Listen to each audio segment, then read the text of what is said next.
Welcome. You have entered the zone of high strangeness, a place where the unbelievable is believed until proven otherwise. This is Gary Wheeler, your host, and we're broadcasting from Rockland, Maine, on the beautiful coast of a beautiful spring day. Finally, I believe spring is here. I actually reached the 50-degree mark, which is the first probably since probably 5 months, maybe even 6 months ago. So it certainly feels beautiful, and the sun's out, and I hope you all have been enjoying a beautiful day. We have a good show today, but first, I want to mention that callers are welcome. As usual, I prefer you call at the break time, which is 4:30, and at the end of the show, but I will accept calls at any time. The number is 207-593-0013, and I'm interested in callers who have any interest in the UFO field or have their own feelings about whether they're believers or non-believers, or whether they've had an experience themselves or know of somebody who's had an experience, and are welcome to share that over the radio. Please just use first names only, and realize that when I answer the phone, you're immediately on the air. And a little FYI info, I want to announce again, there's a UFO conference in California on May 25th to the 31st. And this conference is called Contact in the Desert, and it's held at Joshua Tree Park in California. Now, this conference is a big one, and it's going to have all the heavy hitters there, many of which you've heard on this show, audios talking about the UFO information, and also interaction between themselves in discussing various topics around the whole UFO field. So it would really be a good place to go if you're interested in getting greater knowledge about UFOs. Also, for you who are interested in crop circles, I can direct you to a great website. It's called ccdv.ws, and that is a website of a database of all the crop circles for the last 10, 15 years, including the most recent ones that were this last fall, which included almost up to 30 brand new ones. So it's a beautiful site, and you really get a sense of the mystery of the whole UFO experience when you see the complexity of these geometric designs, which assuredly are some sort of message to the human race about ourselves, as well as about the extraterrestrials themselves. And I'd like to thank my sponsors, Diverse Landscapes here in Rockland, and also Eric Best, who is an author and business consultant and a good friend. Also, I want to remind you that WRFR is still collecting money for the move from the present location to a new location, and at Lincoln Street Center, and that's beginning to take place already. So it's a slow process, but hopefully in the next month or two we will relocate, and we still could use some funds. And I remind you that at present those funds are being matched by another person who's donated a considerable amount of money. So I'd like to thank those who have already donated, and to encourage those who haven't to reach into your pocket and give us a little bit so we can make this move. Okay, now to the audio that's this afternoon is an interesting audio. It's going to be one of Stephen GREER, Dr. Stephen GREER, and an associate of his named Dr. Ted Loader, and they will be discussing the reasons behind the defunct U.S. space program.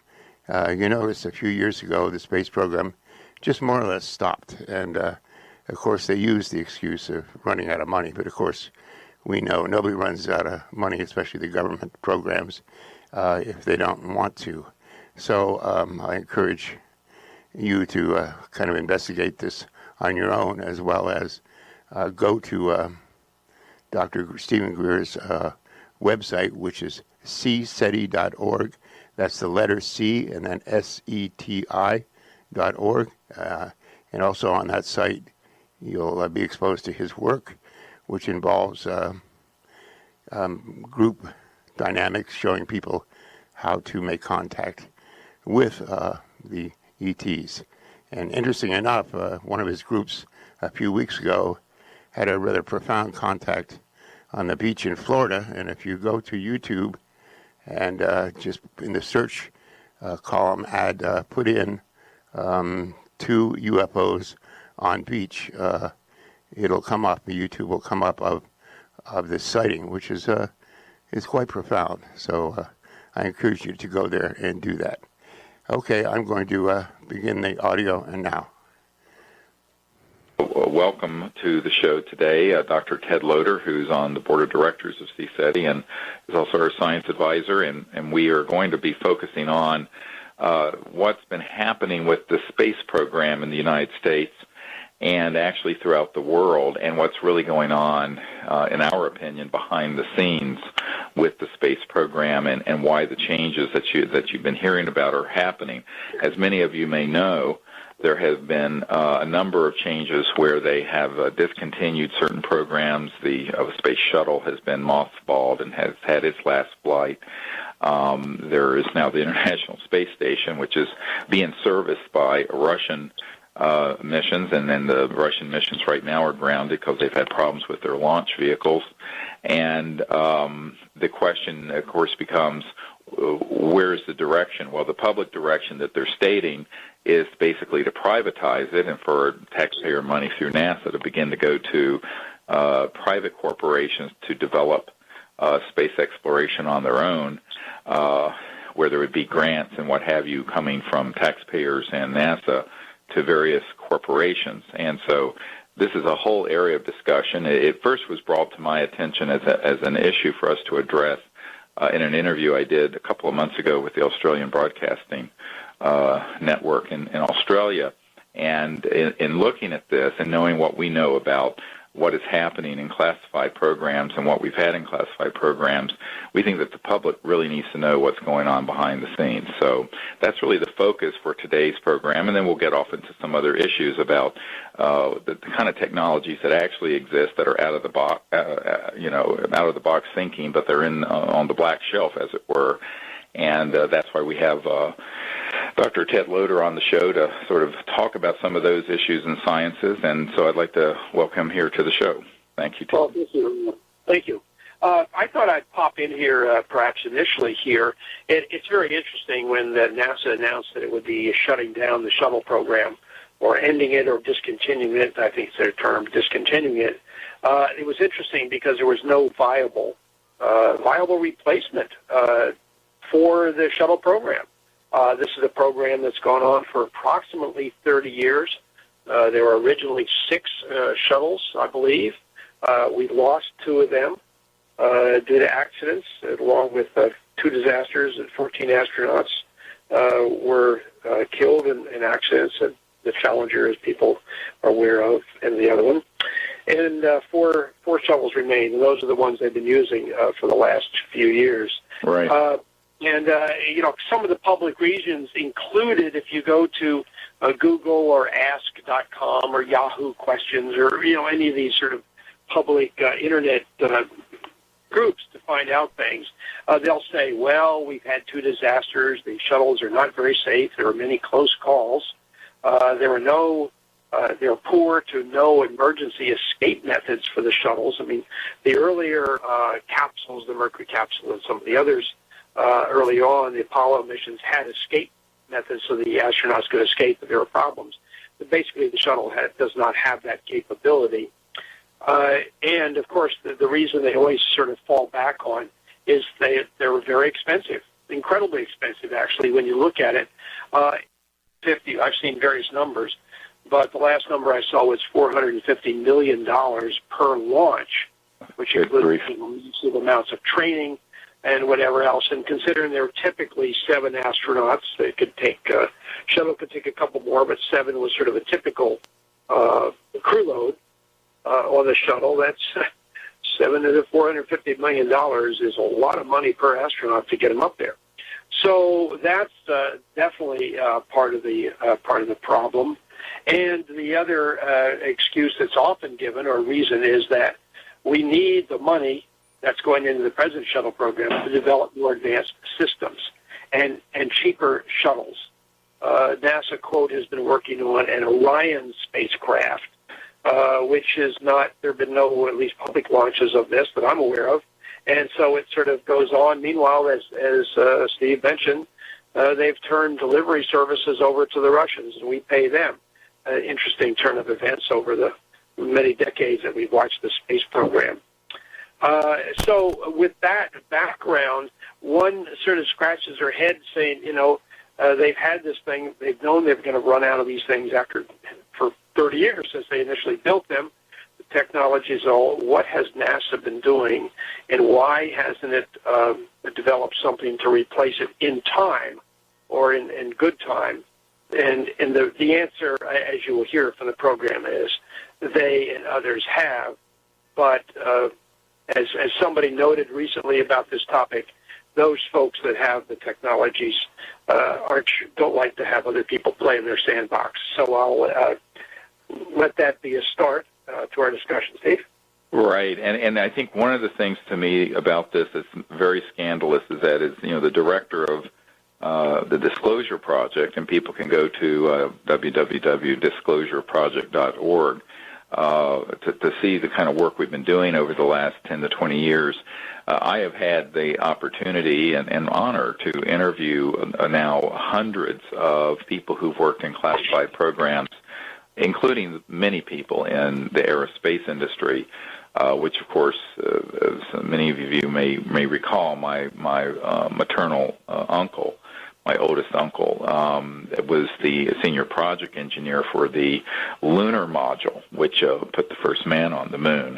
His company was, he worked for Grumman, which became Northrop Grumman. And many of the people who worked in these programs who had some knowledge of the secret space program, very high-tech electromagnetic-gravitic and so-called anti-gravity type systems, which began to be really studied full bore in the 40s and 50s, and by the late 50s were developed.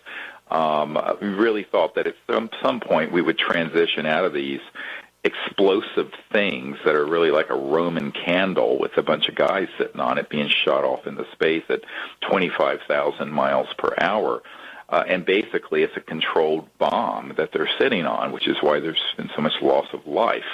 It's not that there's no science behind it, but it's just inherently dangerous. And I want to remind people that the rocket was invented by Wernher von Braun, whose spokeswoman for the last few years of his life was a member of our team and is a member of our team. And this was, of course, in the early 40s when he developed the V-2 rocket for Adolf Hitler. And the basic rocket technology of that era is with some refinements, is what we're still using today, some 70 years later. Meanwhile, the big breakthroughs that have happened in propulsion and energy in the 40s and 50s and 60s that deal with zero-point energy, so-called anti-gravity propulsion systems, gravity control, these have all been kept secret and have gone into what are called black project, or the proper term is unacknowledged projects. And so that there is sort of this farce where we have two space programs. We have a secret space program where you have really top secret operations that go on with Northrop Grumman and Lockheed Skunk Works and some of these other high-tech corporations, Science Applications International Corporation, SAIC, MITRE Corporation, and others. And then you have what the public is told about. And unfortunately, like so many things, we've spent hundreds of billions of dollars over the years on these sort of antiquated circa 1940s rocket technologies when there has been already developed with our tax money these other classified and secret technologies. And not only has there been an enormous waste of money from the public treasury, But there's the waste of not only treasure but blood, and that is the loss of life of these heroic men and women who've gone up into space, where there have been these tragedies, such as Challenger. This was a completely avoidable situation and is, frankly, shocking and outrageous.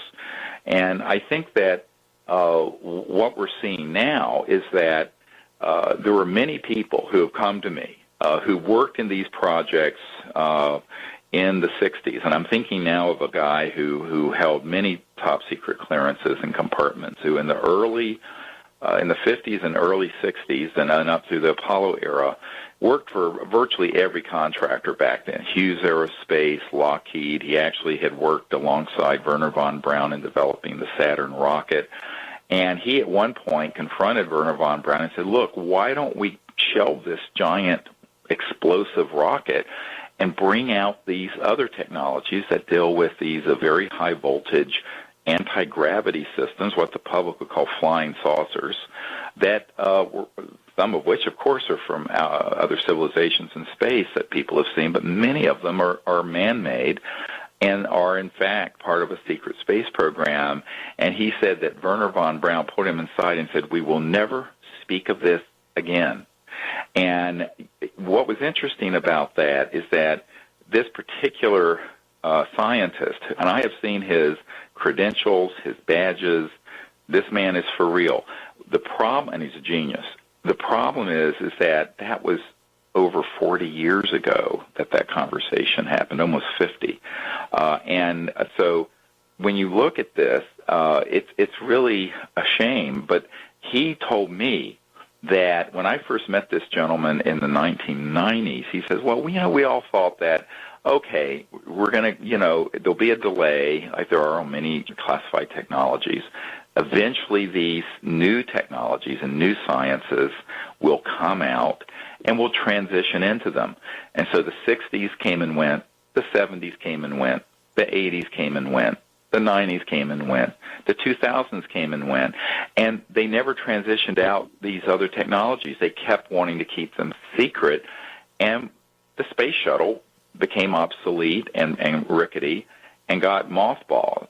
So what has happened here is that there's this internal struggle that isn't talked about amongst the people who want to disclose these sciences and technologies and those who are hell-bent on keeping these secret for as long as they can, because when they come out, it means the end of oil, gas, coal, rocket, jet engines, internal combustion engines, centralized utilities, and, by the way, solar panels and windmills, which are, of course, windmills are from the 1800s or before then, actually. And the point being that the folks who are in the macroeconomic system who look at these things really always want to maintain the status quo because there are so many special, powerful interests that are in that domain. And so the scientific people who've dealt with these technologies who I've interviewed are appalled that these have not come out. But the reasons for it aren't technical. They're macroeconomic, geopolitical control.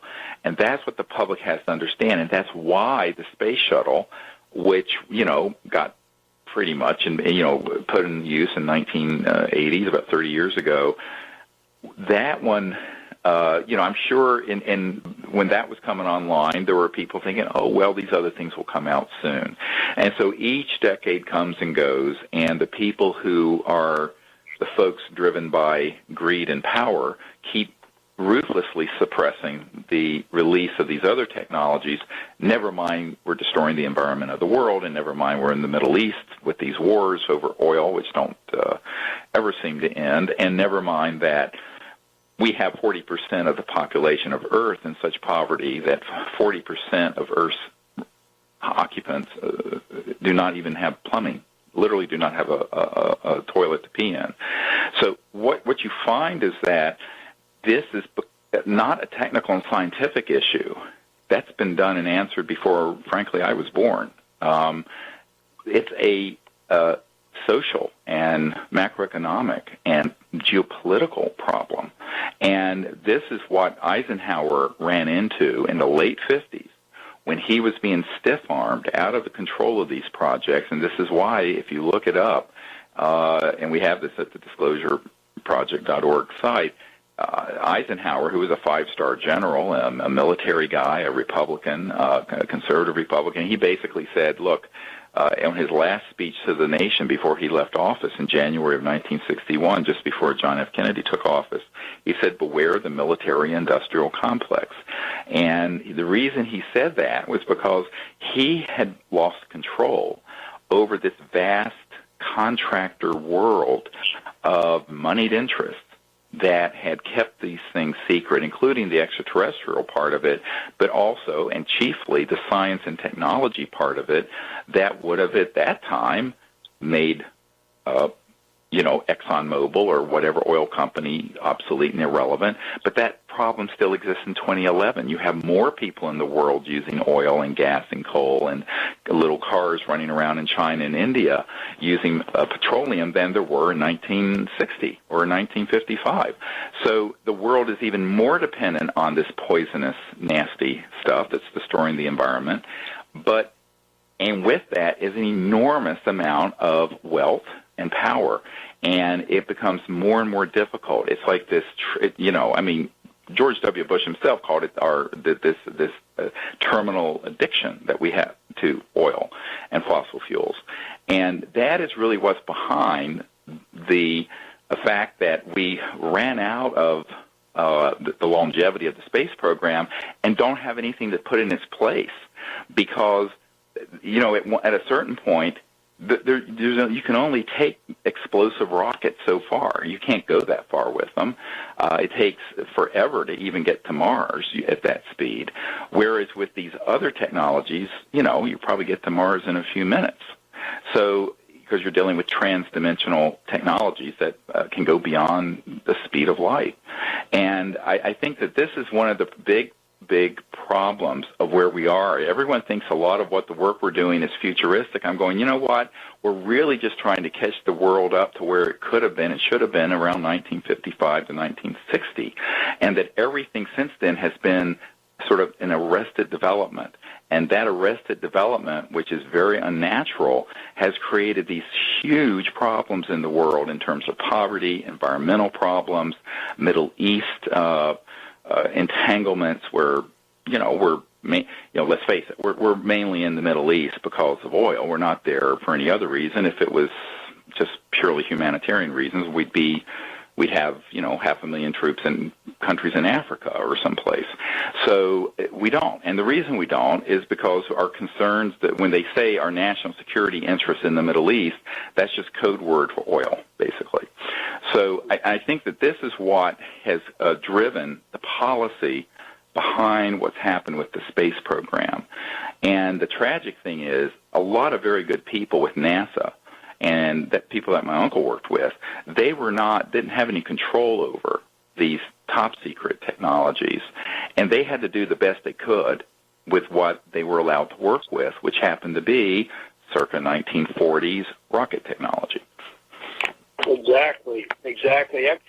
People, if you're listening to this for the first time, you kind of blink your eyes and say, well, this can't be true. I saw it on television or what have you. But I think I'd like to go back for a minute or so to the Disclosure Project, which is we did over 10 years ago, a little over 10 years ago. And those people who are listening to the World Pollution Network and have not looked at any of the material from the Disclosure Project at disclosureproject.org on the Internet, look it up.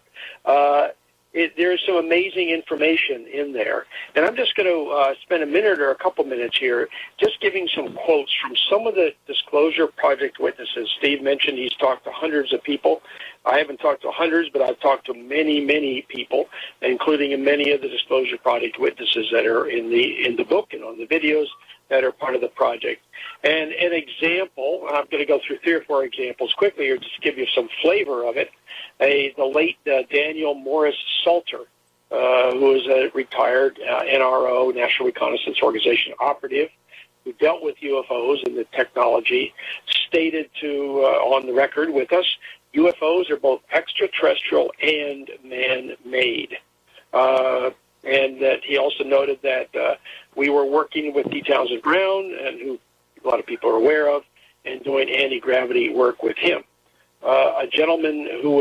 Sterling Aerospace, we just have his initials AH at the time, noted during their interviews, most of the craft, again referring to these man-made craft, most of the craft operate on anti-gravity and electrogravitic propulsion. We're flying anti-gravity vehicles up there in Area 51 and in Utah right away, right now. And this interview was done 10 years ago, more than 10 years ago. Another gentleman, Dr. B, a scientist who worked in many, many top secrets all his life, noted in the interview, oh yes, anti-gravity. As a matter of fact, we used to have a lot of activity in Hughes Aircraft up in Malibu, a big think tank up there, big anti-gravity projects. But this is the important point. He said many important points, but one of them. But the American public will never, never hear about it. And then we have Captain Bill Uhouse, United States Marine Corps. He's retired. He was a fighter pilot, a whole bunch of activity dealing with aircraft and the test flights of exotic experimental aircraft. Read anti-gravity craft when you hear that term very often. He was working on flying disc simulators, and that went into operation in the early 1960s. Now that's critical that you really get your head around. Early 1960s, we're talking 50 years ago, or just about 50 years ago, that the military and covert projects were working on the anti-gravity craft. The simulator, he noted, wasn't even functional until 1958. That's over 50 years ago. And it was using large capacitors, millions of volts, and there was a number he noted when he was involved in it, and this is 30 years ago or more that he was involved in it. He was saying over the last 40 years or so, not counting simulators, there are 2 to 3 dozen in various sizes we built. Now remember, he was just dealing with the test pilot stuff, not the sort of thing that was done outside. This thing is so compartmentalized that people just worked on different aspects. He passed away just a couple of years ago. Mark McCandlish has spoken many times about alien reproduction vehicles. I won't go into that, but there are many others. And one other point that I want to mention is Ben Rich at Lockheed Skunk Works. Oh, yes. And in 1993, he was speaking with Jan Harzan, which he was a senior executive at IBM in Orange County. I just spent some time with Jan just a few weeks ago out at the Orange County, a big UFO conference there. Anyway, Ben Rich, who was head of the Lockheed Skunk Works, had noted to Jan, and this is a quasi-quote, we already have the technology to take ET or extraterrestrials home. And later on, this is interesting because Harzan had asked Ben Rich, how does the UFO propulsion work? And Rich replied, let me ask you, how does ESP work? All right, I'm going to cut in there for a second. That's a pretty interesting statement that was made by Ben Rich concerning our capabilities today, which are very well hidden from the public. I want to remind you, you're listening to WRFR, 93.3 FM in Rockland and 99.3 in Camden. Also streaming on the website, WRFR.org. Also on that website are podcasts of past shows, including this show and many other shows here at WRFR. I'll remind you, we're listening to Dr. Stephen GREER and Dr. Ted Loder discussing the defunct U.S. space program and why this has occurred, and also discussing some of the technology that's been hidden from us for the last 40, 50 years. Quite amazing stuff. So I'm going to return to that and talk a little bit later. Arzanix replied with a question, all points in time and space are connected? Rich replied, that's how it works. Now, so they're using technologies, transdimensional technologies, and a lot of the UFOs are, quote, alien reproduction vehicles or anti-gravity craft are really just really fast machines. They just move really fast. they aren't doing transdimensional stuff. They just go like steak, and they in the anti-gravity or counter-gravity mode. But when you really get into ET technology that can literally move between points of space almost instantly, then you're dealing with transdimensional technologies. A new concept? No. Schrodinger in 1927 noted that this was indeed the case, that there was only one mind in the universe, and it's all connected to the same place as we are connected. So the thing gets really, as Dr. GREER mentioned at the beginning, outside the box. But these technologies are what would transform both our transportation technologies as well as our energy technologies, and they are just being suppressed. Yeah, and the suppression has been ruthless, because we have encountered this with the OrionProject.org, where last year we had a man under contract who has worked on these transdimensional technologies, including space-time alteration and energy generation, propulsion, and basically a group of people, including a former CIA director who I know personally, went down to his command and threatened him and his family. And this was in the spring of 2010. This is not ancient history.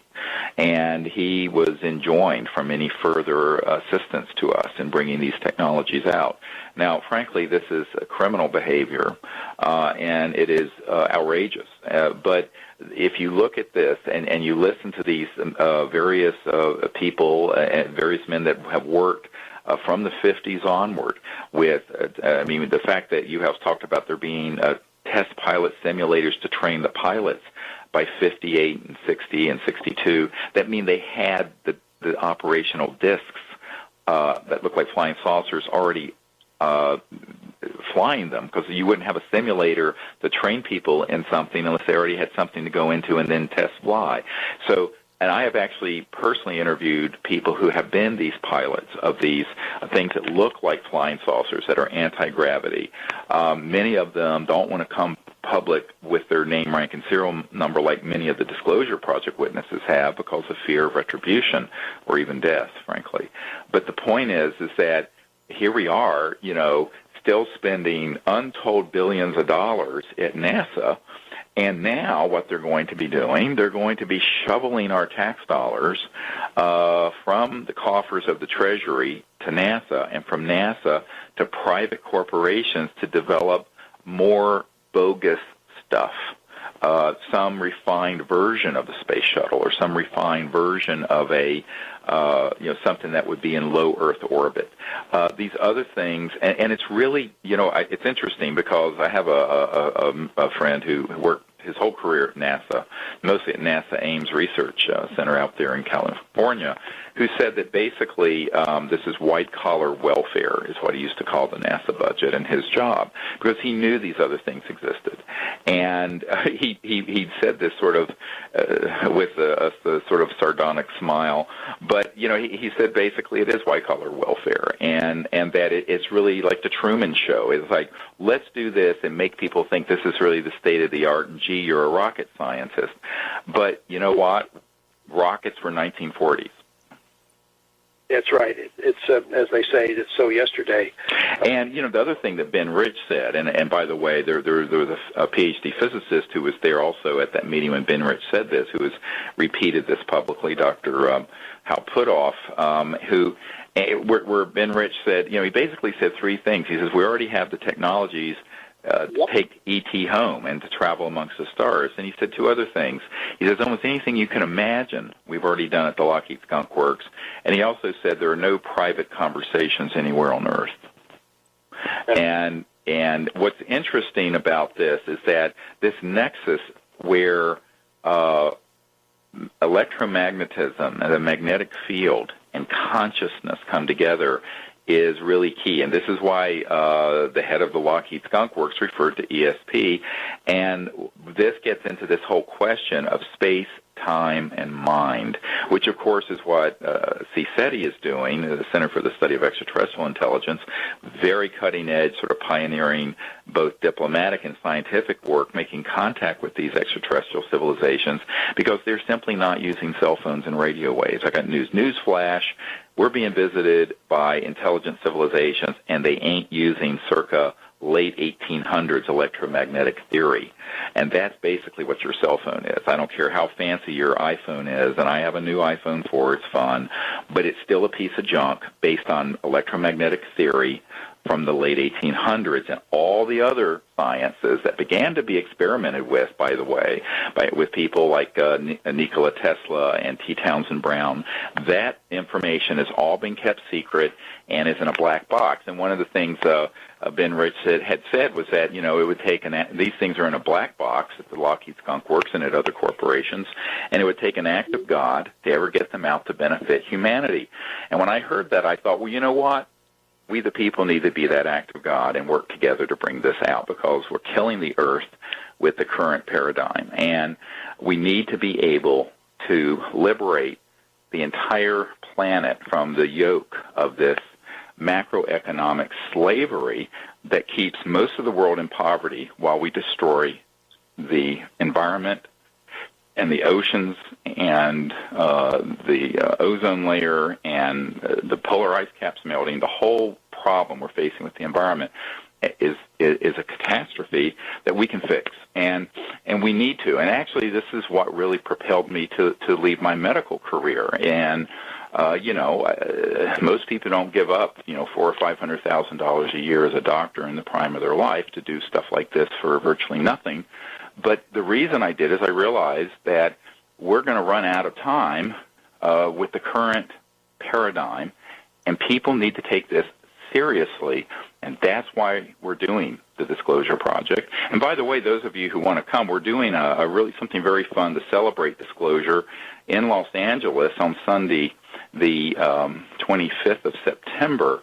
We're having a disclosure concert in Los Angeles. I'm going to be there, as are some musicians and DJs and some surprise rather famous Hollywood folks who are going to show up.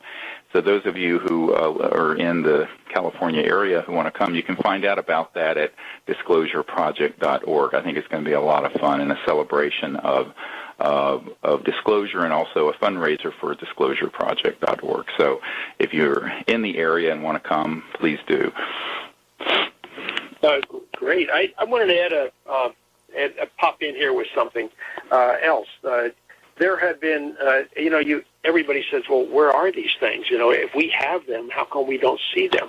Well, in reality, many people do.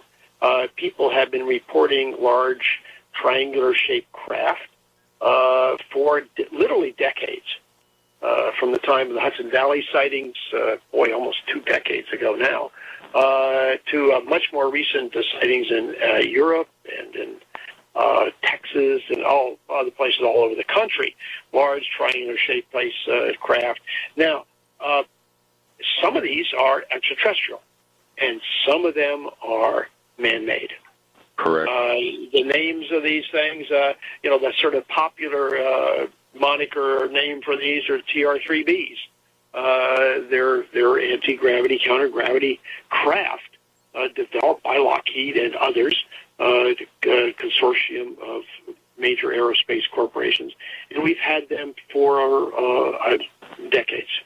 And they're becoming more and more old, shall we say, because the mainstream media continues to refuse to be open about this topic, which is and really the truth is, even the ones who are open-minded to it, who I have met with, when they start to try to do a show about this, they get a visit from corporate who has gotten a visit from someone in the intelligence community, and they kill the project. I mean, the head of ABC News was given 35 digital hours of top-secret witness testimony that we have with the Disclosure Project. I have 110 hours, but I kind of boiled it down to my director's cut of 35 hours. And this senior executive with ABC wanted to do specials on this, and he says, boy, you know, by God, I'm going to do this. And he visited me at my home, and he went through the material, and a couple weeks later he calls me up and he says, Dr. GREER, I can't do this show. I said, well, I thought you were given a full sway to do this. And this is an Emmy Award-winning, very well-known investigative reporter who had worked before ABC News, had worked with 60 Minutes and with Mike Wallace and others. And he says, well, he said, Dr. GREER, you know who they are, and they won't let me do it. And so this is part of the other part of this is that the reason the World Fusion Network and other shows like this are so important is that, and with the Internet, is that we're able to reach people when the mainstream media is, quite frankly, blocked from it. I mean, I remember even being on a UFO-related show once, and it was back in 2004, almost 7 years ago, and the interviewer started asking me specifically the names of some of the people on this committee, keeping these sort of things away from the public and keeping it secret, and I started discussing them. And when I got to one name, that of Dick Cheney, they went to a commercial break, and they broke in.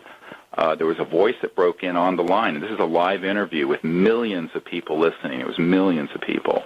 And a voice broke in and said, Dr. GREER, change the direction of this conversation now, or we are going to dump this show live. And they said it like they meant it. Now, the producers of the show and the guy interviewing me really did not know who this was breaking in, but you can only imagine. And it was certainly someone in the intelligence community monitoring this, but they did not want us to go there. And so one of the things that you find with this is that if these folks have enough power and money, and they do, to own and control a lot of the media and these large corporations, and they're willing to lie to the president or to members of Congress or intimidate people, they're then able to kind of keep the lid on that. And that's kind of what disclosureproject.org is up against. But that's how we've succeeded, is by getting it out to literally millions of people who have heard about this. And the next phase of this is what we're looking at doing now. And there are many people who are not deceived. The vast majority of the public now, well over half of the population, believe there's intelligent life out there, and that we've been visited, and that some aspect of the government, maybe not the whole government, is keeping this secret. And in fact, I point out that the government that you and I think about, that we elect and that are appointed and are under the constitutional system, extremely few of them know anything about this. I have personally briefed sitting CIA directors. I personally have briefed generals and admirals at the Pentagon who you would think, because of their high rank and position, would know of these subjects.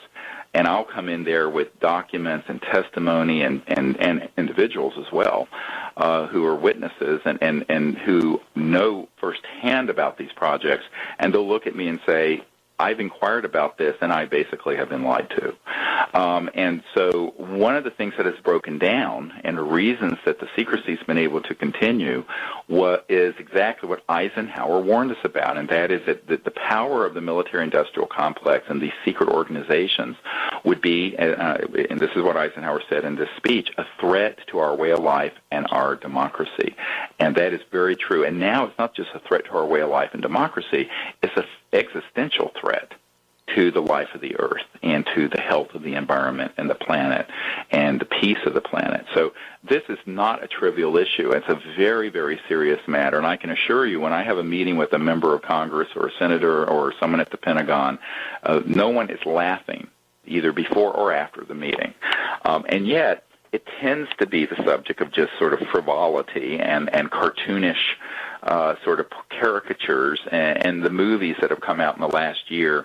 If you were to believe that, of course, we have marauding aliens out there ready to attack us at every turn, when, of course, anyone who understands these technologies in the least know that civilizations that advanced, if they were hostile, it would have been over way back in the 40s when we detonated the first atomic bomb at the Trinity site at White Sands. I mean, it would have been point, set, match, over, gone, finished. And they're not hostile, but there are a lot of people who want to make a lot of hay, and this transitions to another issue about the secret space program, and that is I'm convinced from the people I've spoken to, including a colonel who did the original briefings for Carter, President Carter, and then Reagan, to try to get them to buy into the SDI, or Star Wars program, the so-called missile defense program, that one of the things he said the card they played was the, quote, alien threat card. And he said at the time they knew that that was a complete hoax, but they were trying to manipulate the fears of our political leaders, and particularly Reagan, to go along with it. And there's actually a snippet that was on CNN very briefly when Reza Gorbachev was getting out of the limousine at the UN during the arms control negotiations, and Gorbachev's wife, and a person asked her, a journalist, as she was getting out of her limousine there in New York at the UN, why don't we just get rid of all nuclear weapons? And she blurted out, no, we can't. We need some of them to fight the aliens. So they have used this sort of a completely hoaxed scenario that there's a threat from outer space to manipulate certain leaders into fear, when anyone who knows anything about the science behind transdimensional, faster than the speed of light technologies know that if there was a hostile threat out there,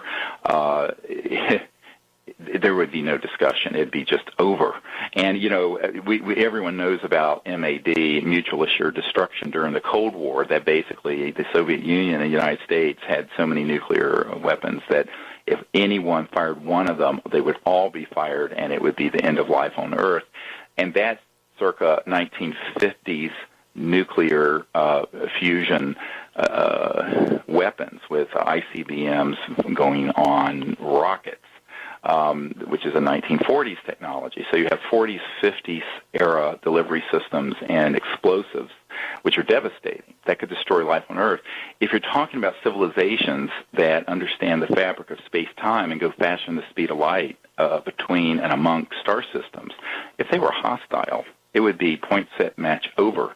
And so, but you look at all these movies coming out in Hollywood, and you look at all this kind of manipulation, to the extent that there has been any disclosure by these manipulators to any political leaders, it has been to get their cooperation through fear with these outrageous programs that are really just a way of keeping it secret and also enriching the military-industrial complex.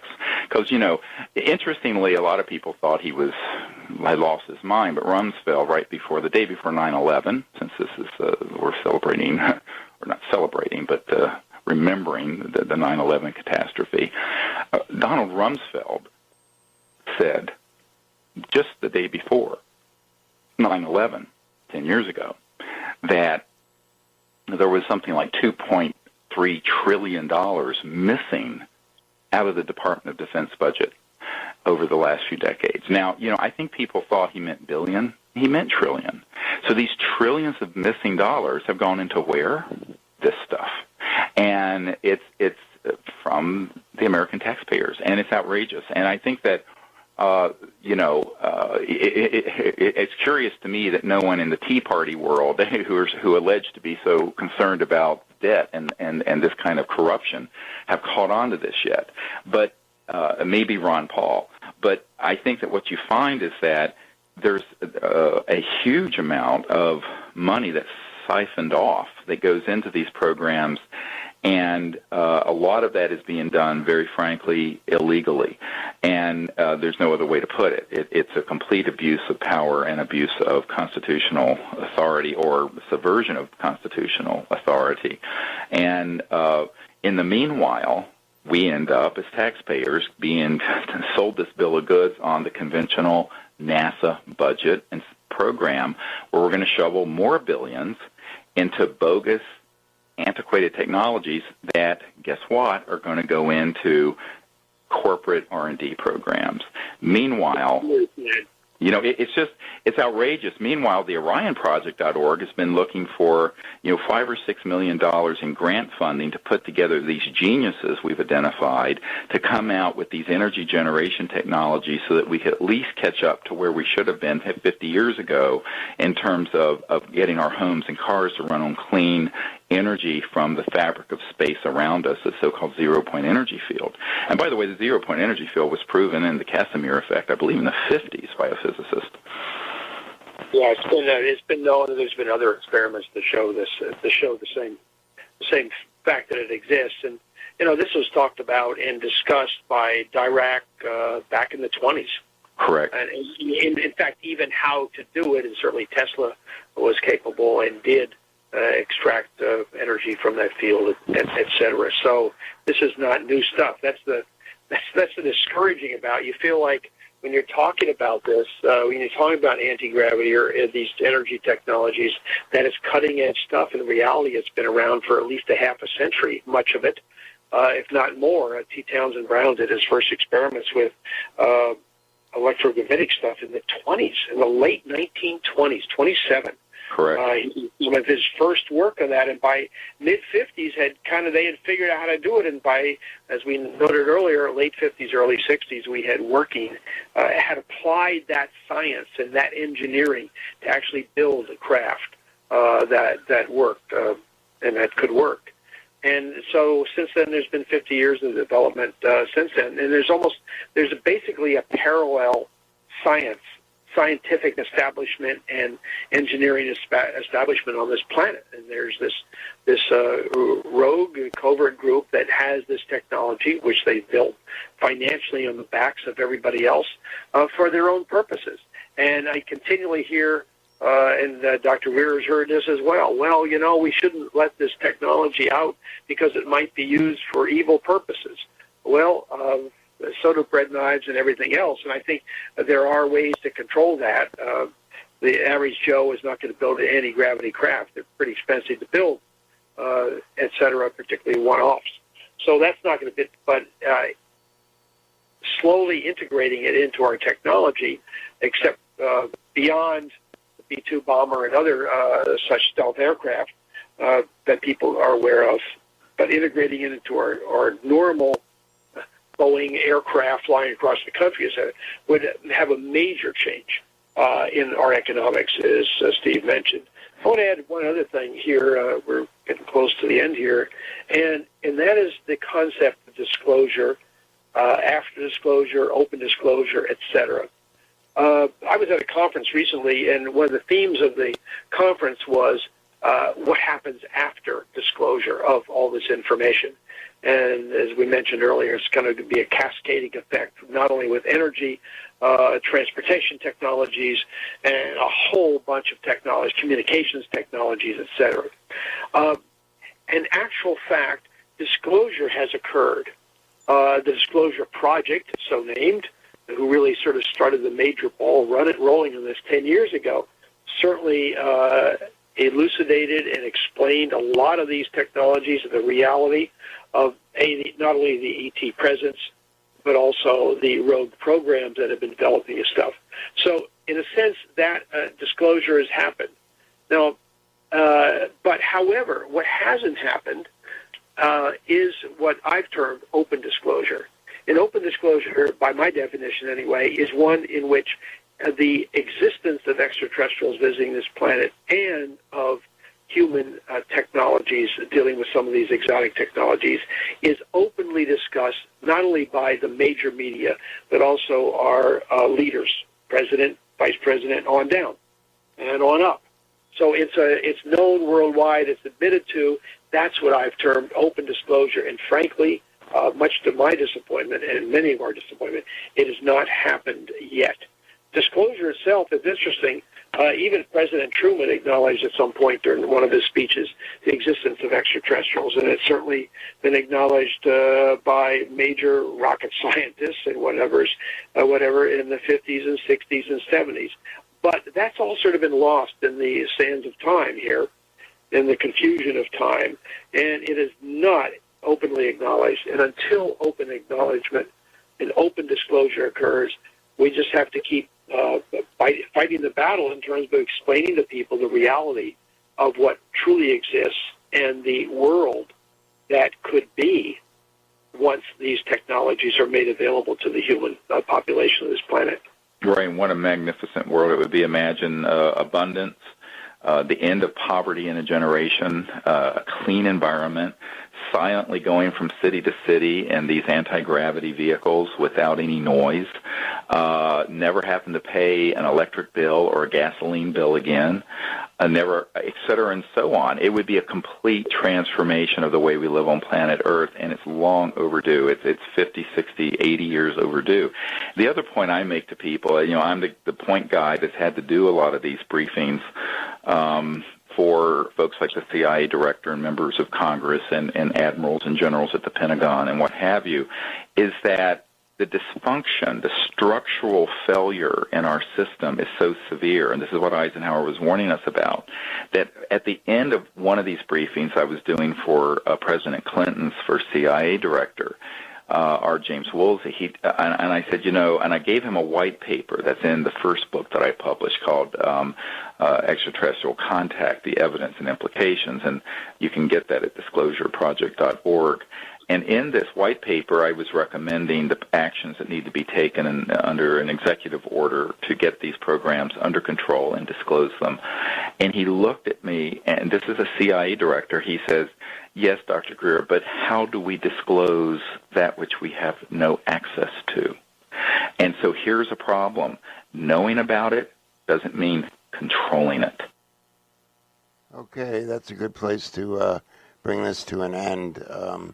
I think that's a fascinating audio, and the amount of information given is just amazing. And if we accept what is said as truth, it really says a lot about what's been going on with our government and how our money has been spent in ways that don't really benefit us or anybody else in the world. And it's just a huge manipulation to control the flow of finances throughout the world and control people through economics.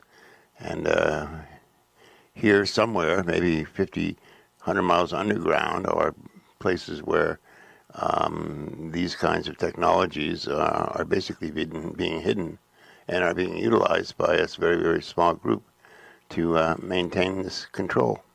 So that appears how it is.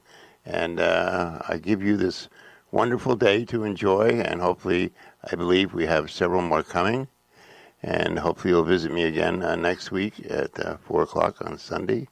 And for now, I just wish you adieu, and to embrace the mystery, and also especially embrace the mystery that is you.